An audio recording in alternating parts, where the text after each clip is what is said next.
On this episode of Gita 108, the time factor.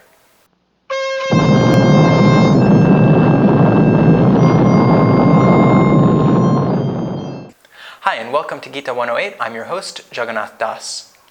When theoretical physicist and Bhagavad-gita enthusiast Dr. J. Robert Oppenheimer witnessed the detonation of a nuclear bomb in 1945, he recalled the following line from chapter 11, text 32.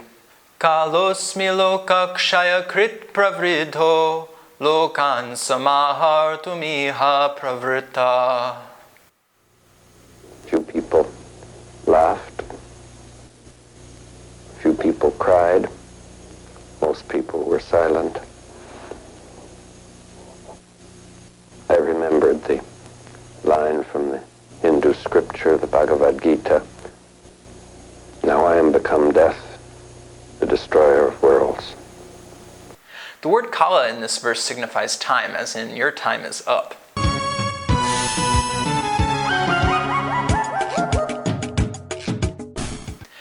Oppenheimer's close colleague, Dr. Albert Einstein, was noted for having conceived of time as being a dimension akin to space and forming a space-time continuum.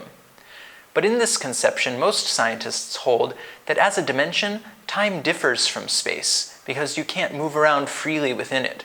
It only flows forward. That said, if it turns out we can travel back in time, I'll be sure to inform myself before making this episode. Time is shown in this verse in its objective, entropic role of constant, inevitable, all-extending demise. In this sense, Dr. Oppenheimer's equation of time with death is profound and apt. Therefore, Krishna describes it as his representative. Bhagavad-gita clarifies what time is in and of itself in order that our subjective experiences of it can be contextualized within a universally shared reality. On that note, Bhagavad-gita has its own historical, cultural, and philosophical contexts. Now, more than a cursory presentation of these is not possible here, but a good start is to think of Bhagavad-gita as a concise 700-verse introduction to the same subjects which are scrutinized within the broader discourse of Vedic literature.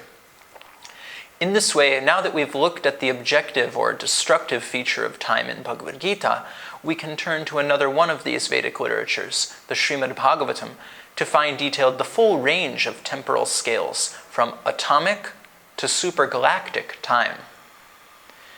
Now, in studying these scales while scripting this episode, I stumbled upon something super excellent. Since one laghu is 1.6 minutes, we can subdivide it, unit by unit, to arrive at the following marvelous figure, 9.8765432, 9.87654 to the sixth power, which as a decimal looks like that.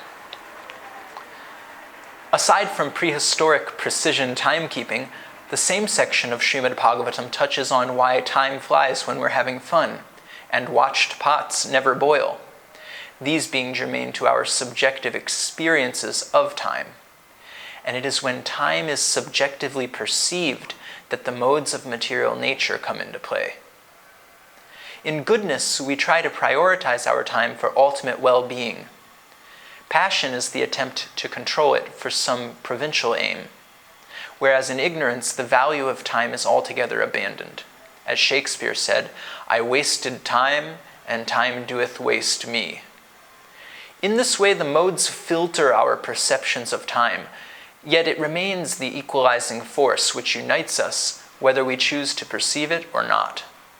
Therefore, Bhaktivinoda Thakur writes, "Forget the past that sleeps, and ne'er the future dream at all, but act in time that are with thee, and progress thee shall call."